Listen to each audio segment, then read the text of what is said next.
Hey everyone, happy Wednesday. We are live at 5. How is everyone? We're getting close to ending the summer, and I'm so bummed, but I love the change of seasons, right? So I like the fall, and I like when things get a little less hot and sweater weather and stuff like that, right? So welcome back. My name is Cheryl Hager. I own my own residential cleaning company called Made Bright out of Boston, Mass. And I also am the founder of Sisters Who Scale, and I help cleaning business owners drop the mop. What does that mean? I get them out of the field, I help them scale their revenues, grow their teams, create their systems, and create the business of their dreams without feeling like you're the bottleneck all the time, that everything has to go through you, right? So today we're going to be talking about the belief ceiling and why people will never hit 50,000 months until they fix this. In this training, I'm going to show you the exact belief that keeps owners stuck in between $8,000 and $15,000 a month, and why it silently caps you the second you get close to those 20,000, 30,000 months, and how to break it so your income can finally catch up to your effort. So I need you all to hear something. If you're watching this live, say hi, let me know who's on. I love to know who's on. I love to know where you're from. I love to know the names of your cleaning companies. It's cool because we get to talk. I'm still doing a live at 5, and this is the only time that you get to talk to me during the week. So I need you to hear something before we start. I want to tell everyone you're not stuck because of your market. You're not stuck because good employees don't exist anymore. You're not stuck because the economy is bad, or your town is too small, or your clients won't pay more. You are stuck because somewhere in you there is a number, a version of yourself, a mental size of your business, and you do not believe deep down that you are allowed to go past it. I call that your belief ceiling, and here's what makes it dangerous. It does not feel like belief, it feels like a fact to you. It shows up dressed as logic. Things like, my market can't support higher prices. How many of you have said this to yourself? Or, I'm not a leader, I'm better in the field, I'm better cleaning. Or, $1 million cleaning business is for other people, not someone like me. Who has said that? Those things like that, those are not facts. Those are the walls of your belief ceiling, and you built every single one of them yourself out of fear, out of what you saw growing up, out of every time someone told you to be realistic. I hate that. Your business will never out earn that ceiling, and not because you can't, because you actually are not letting it happen. So look at the numbers for a second. Most owners get stuck in the exact three same zones: 5,000 a month, 8,000 a month, 12,000, 15K, and 25K to 30K. Those are the sticking points. Those are not market limits. Those are ceilings. Those are financial ceilings, right? And you're not mentally letting yourself go beyond that until you actually change that. So here's the part that most coaches aren't going to tell you. Your P&L, your profit and loss statement, that's not the scoreboard. Your belief is the real scoreboard. Your P&L is just the receipt of your belief. So think about that owner stuck at 8,000 a month for 3 years straight. Same skill set as the woman doing $50,000 a month down the road. Same industry, sometimes a smaller market than her. What is actually different? It's not intelligence, it's not work ethic. Most of these women work themselves into the ground. We can all agree that owning a cleaning business is hard. What is different is the size of the business they believe that they deserve to run.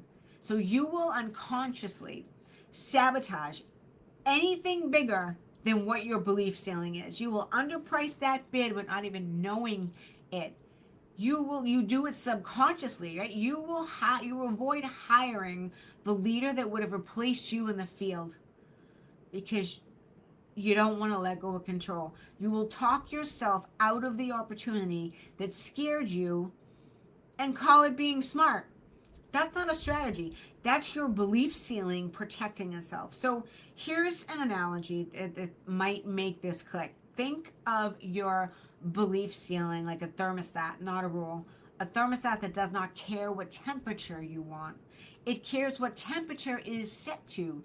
If your house is set to 70 degrees and it hits 75, the air conditioning kicks on automatically without you thinking about it until it drops back down. No one decided in that moment. The system just did what it was built to do. So your business runs the same way. If your belief ceiling is set at $15,000 a month and revenue starts climbing towards 20, something will automatically kick in to bring it back down. You will suddenly get too busy to follow up on bids. You will suddenly feel guilty charging what the job is actually worth. You could suddenly find yourself in that moment that the timing isn't right to hire, and you will secretly sabotage yourself. That's what the system, the belief system, is built to do when you're protecting yourself, right? So the good news is that you can fix that, okay? It's not permanent. Beliefs are built, and they also can be rebuilt. They can also be unbuilt, and they can be rebuilt. So before I show you how to break it, you need to know exactly what it looks like when it's running your business, because most owners cannot see their own ceiling. How many here think they have a belief ceiling and they're not quite sure, but they think they have it, right? Let me know who has it. Let me check in and see who's here. Hi everyone. Hi Amanda, how are you? How are you? So signal one, you round down before anyone tells you to. You quote a job in your head and then knock off $50 before you even send it, because you already decided in advance the client would say no. Nobody rejected you. You rejected yourself first on their behalf and called it being realistic. Okay, sign number two, you feel more relief than excitement when a big opportunity falls through. A commercial contract doesn't get approved, or a client cancels a big reoccurring job. And somewhere underneath that disappointment, there is a tiny, quiet feeling of relief.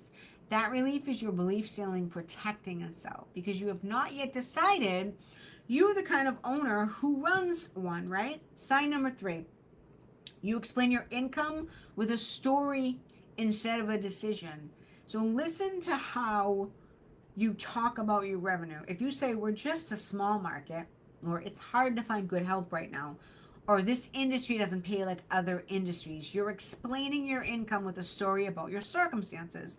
Owners without a belief ceiling explain their income with decisions, so it feels that they made that decision.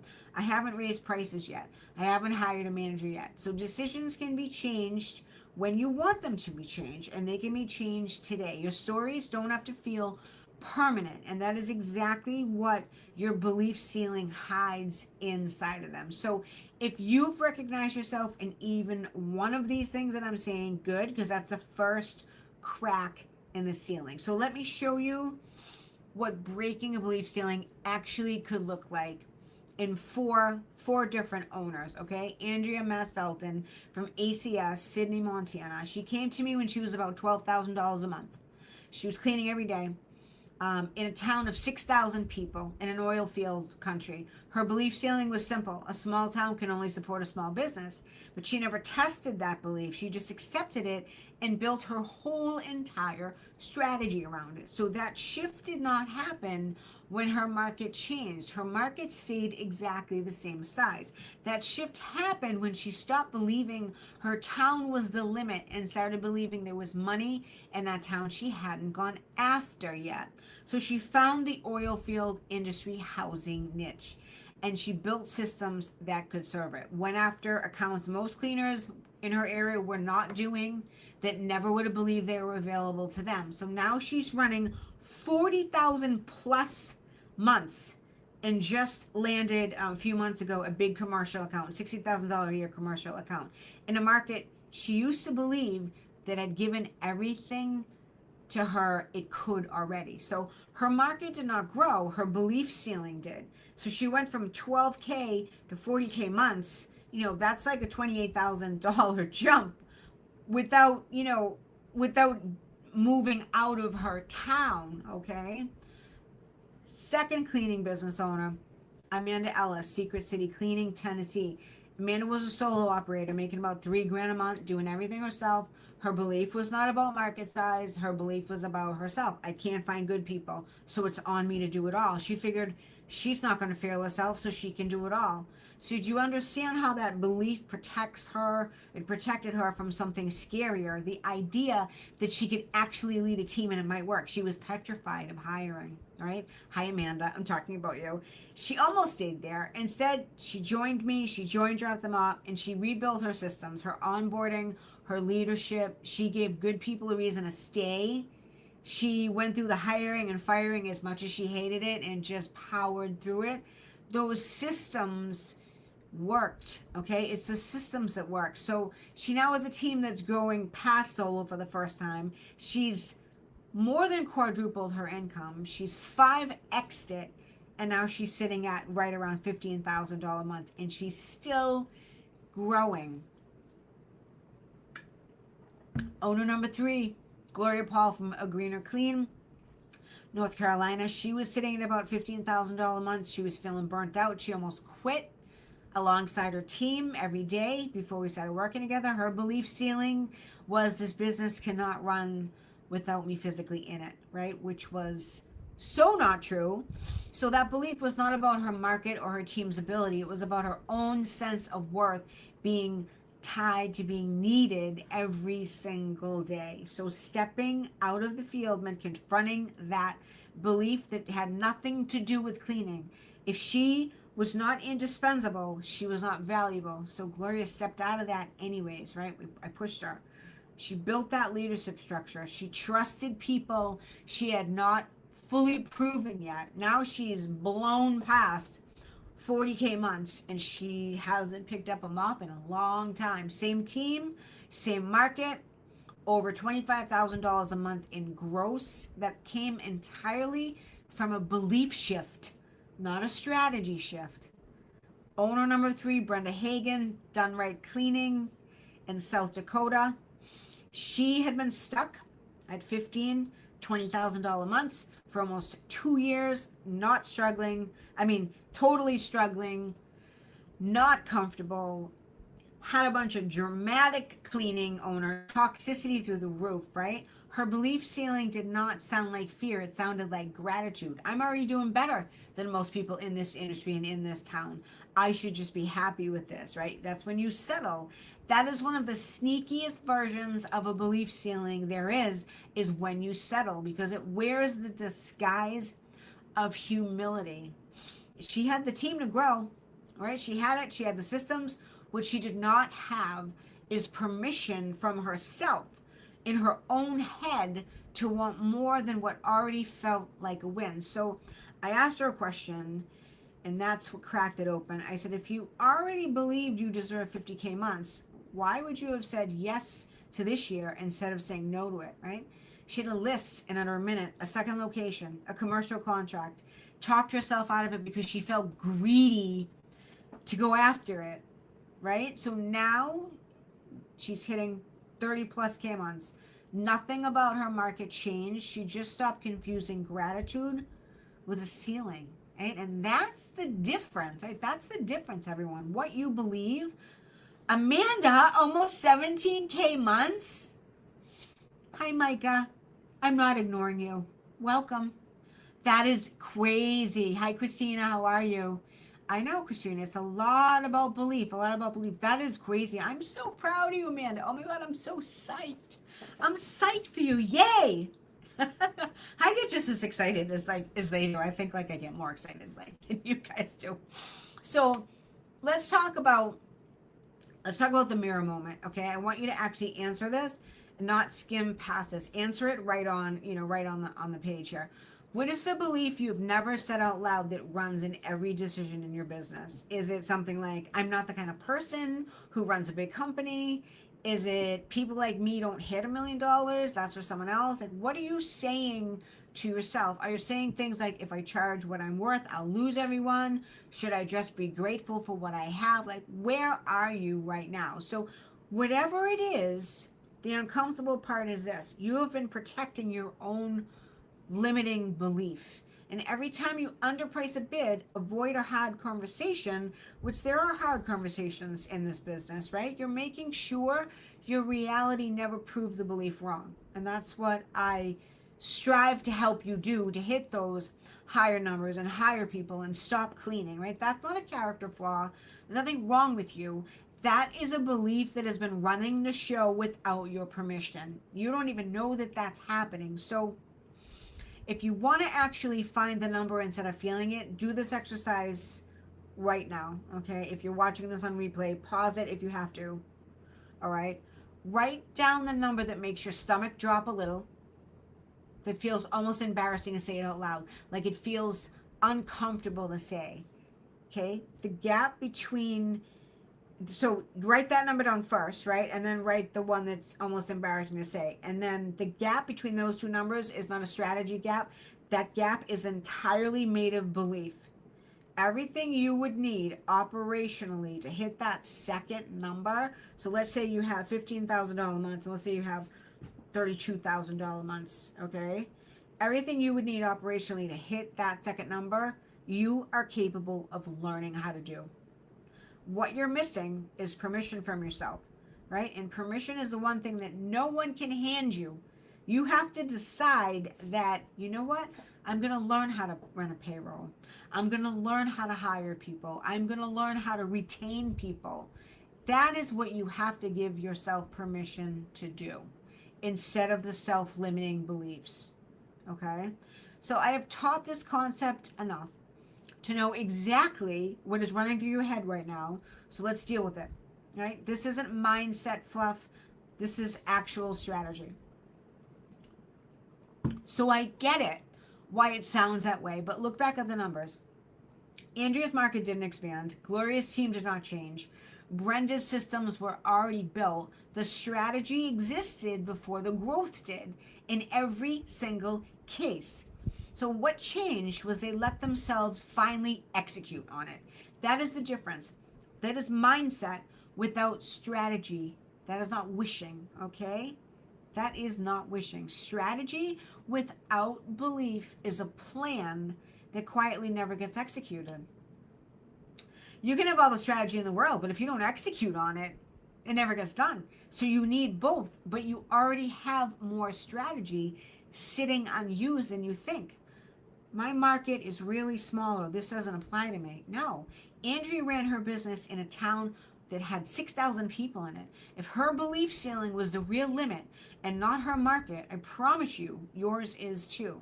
And the question is, there's never a ceiling in a market that size, right? I have actually tested where it is. Brenda's also from a small town too, right? So you have to say things like, I already believe in myself. I already believe I can do this. And you're just going to teach yourself how to do it. So this is the one I want you to sit with the longest, because it's the most common disguise in a belief of ceilings, okay? Realistic and small often get treated as the same word, but they're not. Being realistic means looking at evidence. Most owners who say this have never actually tested that big number to know. That is a self-limiting belief. They decided against it before they actually even tried. So that's not reality. That's a belief ceiling. Wearing a business suit, right? What if I raise my belief and the market actually says no? So what? Then at least you have an answer, right? So then you have the real information instead of an assumption, and you adjust from there, which is a completely different position than never trying and testing at all. Andrea's market could have said no to the oil field niche, right? It did not. But she did not know that in advance. She tried anyways. She tested it. Most owners never get the real answer because they never ask the real question.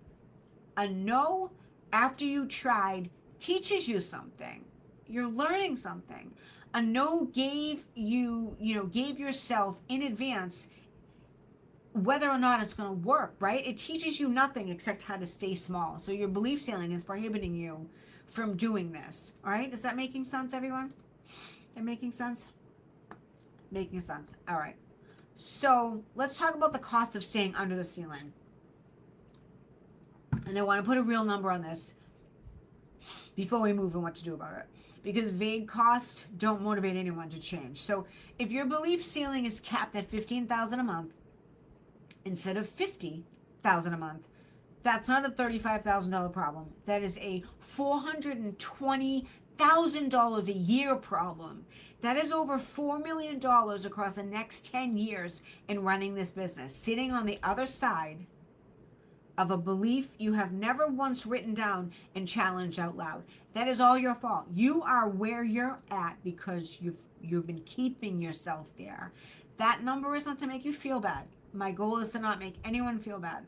It is there so you stop treating this like a soft topic. A belief ceiling is not a mindset issue you get to someday. It is the single most expensive thing in your business, more expensive than a bad hire, more expensive than an underpriced contract, because it is quietly capping every decision underneath it. I'm going to tell you about my own belief ceiling right now because I believe in telling you my story if you don't know my story already. So I didn't know it until it hit me in the face. I was cleaning a house one time years ago. I was solo cleaning. It was a 5,000 square foot house. I was on my hands and knees scrubbing this stupid lime buildup of a shower that I didn't know I couldn't get off without lime cleaner. I was doing with multi-purpose. And I charged this woman $150 to clean her house. 5,000 square foot house, right?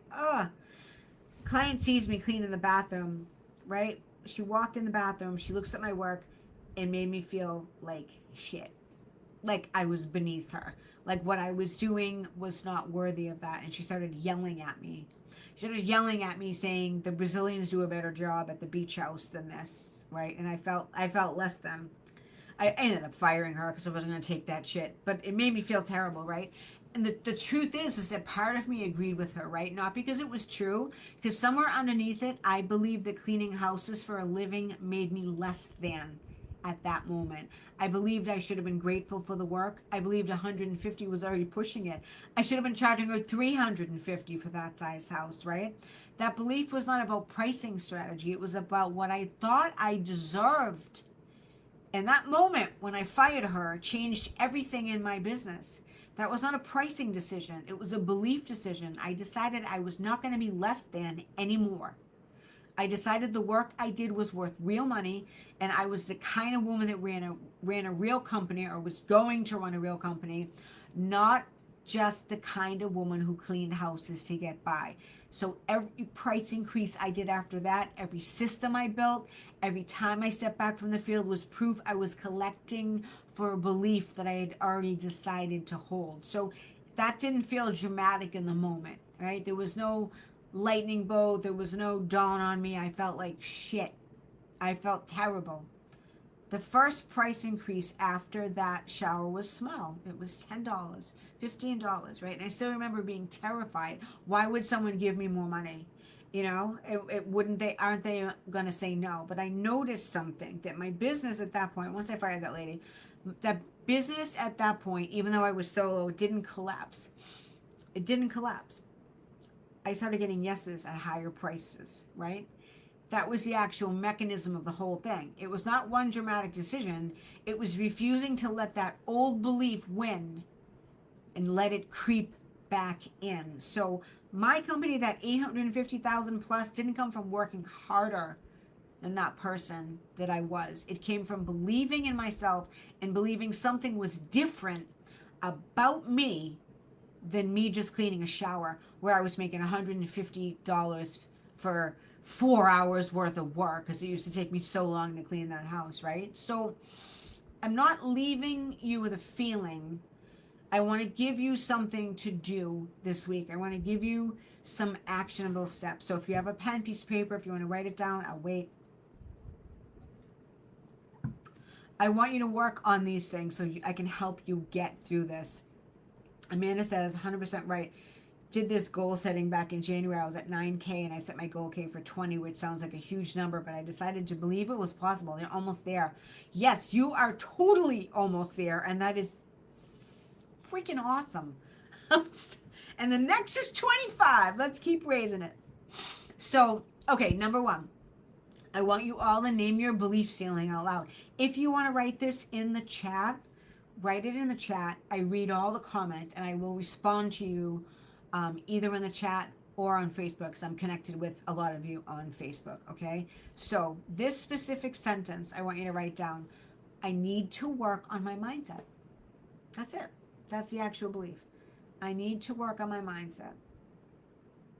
All right? Another sentence you can write down. A small town can't support a real business. That's an icky one. That's not a truthful statement. All right? A small town cannot support a real business. Not true. This isn't Tumbleweed City anymore, right? Another sentence. I'm not an actual leader. That's not a good sentence, right? Right? That's not a good sentence. People like me don't hit 50K months. That's a shitty sentence. We're not going to write that down. You're going to write, I need to work on my mindset. Write that down exactly the way it sounds in your head, including the excuse, right? You cannot break what you refuse to name.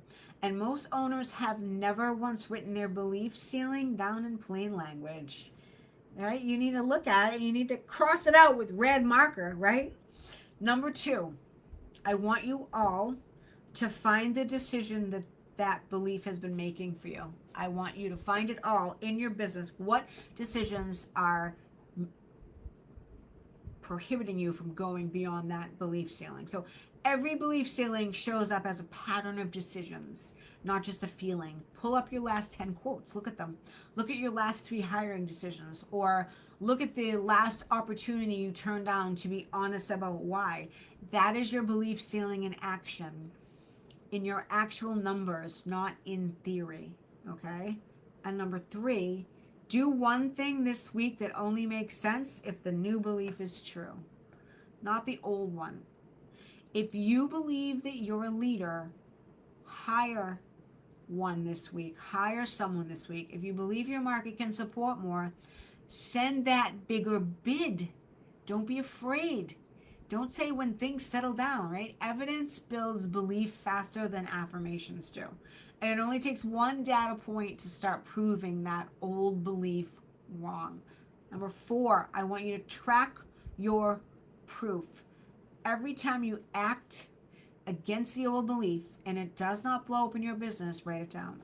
I want you to write down your positive steps, right? You're building a case file against your own ceiling. This is interesting, right? Most owners never do this, which is why the old belief always wins in the long run, and they can't go beyond that, right? There's no competing against that evidence stacked against it. All right. Number 5, get around owners, women or men, who have already broken that ceiling. You are still standing other. That's why the community of Drop Them Up and Sisters Elite and Rise Retreat is infectious, because every time these owners get together, whether it's on a call, whether it's at the in-person once-a-year retreat, their positivity and their power is infectious to each other. We're having Rise Retreat is in 1 month. Last call if anyone wants to attend. We have 7 owners coming, a few husbands coming, and we're gonna have a great not only therapy, but we're going to have a great 3-day conference that myself and my husband are teaching. It's right on the beach. It's all catered. You have all your own private rooms, and it is a time for us to celebrate one another, but also, I'm teaching about AI. I'm teaching about belief. I'm teaching about so many things. Company culture and retaining people. Retaining your people is one of the most important things you can learn about.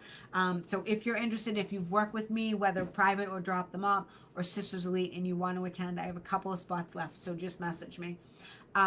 So that's why the community is so, it works because it's so supportive of one another. You don't hang around with broke people. Hang around with people making more money than you. That's how you grow, okay? That is how you grow and you break the belief ceiling, okay? Belief is contagious. If everyone around you believes small, you will believe small too, and it will feel completely normal to you. So proximity to a higher standard is not nice to have. It is necessary to have to grow.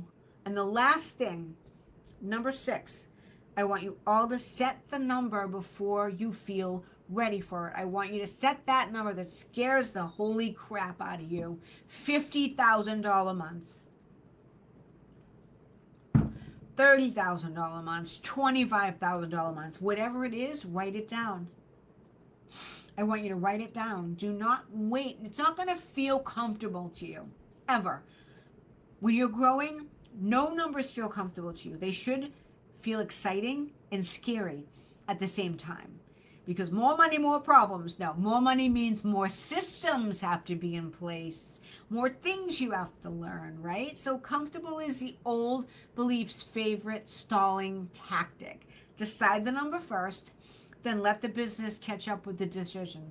The same way Andrea, Amanda, Gloria, and Brenda did, right? So the $50,000 month, $60,000 month is not reserved for a different kind of person than you. It is you, okay? Andrea she didn't need a bigger town. Neither did Brenda. Amanda did not need to find better employees first. Gloria did not need to find a bigger team before she could step back, okay? Brenda didn't need permission from anyone but herself to stop calling comfortable a finish line, right? I did not need a nicer client that day in the shower. Every one of us needed a different size belief before the business could become a different size. So your business is not waiting on your market. It's not waiting on your team. It is waiting on you to decide, are you allowing yourself to have it? So the question is not whether $50,000 months is possible for you. The question is if you actually believe you deserve it. And if you're actually ready to stop letting your belief run in secret and not let it out in the open. I believe you are. I believe you can all do it. So now it's up to you to go find that ceiling and to break it. Smash it with a sledgehammer, right? If you're ready to do that inside of a room full of owners doing the same thing, that is exactly why I created Drop the Mop. I am opening registration in another week and a half. Okay, 7 spots only. Why? Because I am almost at capacity with my coaching. I am almost at capacity. My privates are just about full. I am almost at capacity. And I like to pour every heart and soul I can into all my clients. So there is a point where I will only take so many clients, and then I'm shutting the doors. So if you're ready to do that, I am opening the group program on Thursdays in a week and a half for new registrations. It's real coaching. It's real results. You can see in all my numbers. If you're in the Facebook group, you can see everyone's success story. And it is for real owners who are done believing that they're small, okay, and want bigger numbers. So let's drop the mop. Let's drop the mop, everyone. All right? I hope this was helpful. Do the exercise. Let me know what's helpful. Write it in the comments. I answer every comment. I read every comment. And I also connect with you on Facebook as well. I hope this was helpful. Have an amazing, amazing evening. And I will see you all next week.